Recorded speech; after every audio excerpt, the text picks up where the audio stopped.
Фахетдин Акмула. Письмо отцу. Отец, пишу тебе из Оренбурга, где важный люд, ученая среда.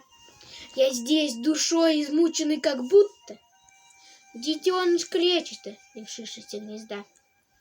Привет, родитель мой далекий, хочу посетовать, что я мулла-скиталец, сын твой одинокий, и знать не знаю, что это семья, а ты жестокосердием обидел меня и хлестким взглядом, будто плеть. Ведь я 13 лет тебя не видел. Увидел, захотелось умереть. И мать мрачна, а я из гиблых далей стремился к вам, скучая по теплу.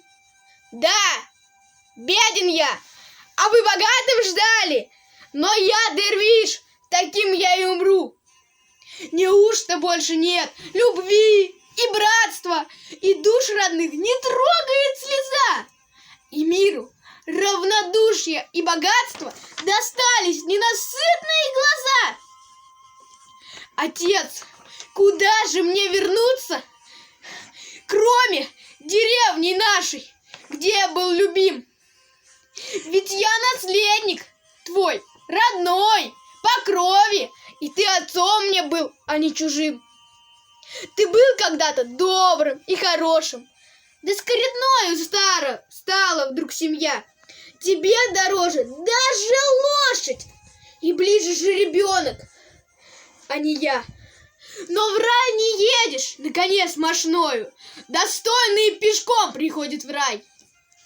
Я взял гнедого, или я не стою, коня каких в хозяйстве через край?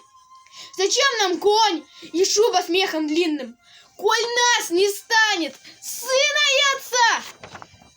Но если буду цел и невредим я, тебе верну гнедого жеребца.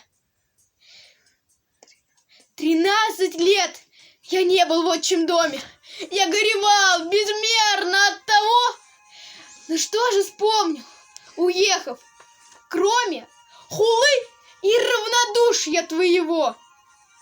Коль не тебе, отец мой, то кому же сказать, склонившись головой?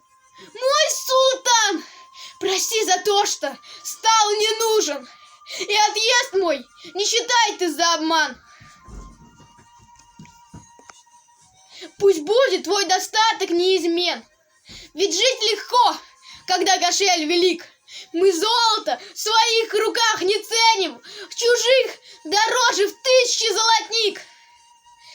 А дом твой крепок лошадьми и плугом. Но не гони, ученый, ты жашей, как ворон соловью не станет другом, так неучу не быть среди мужей.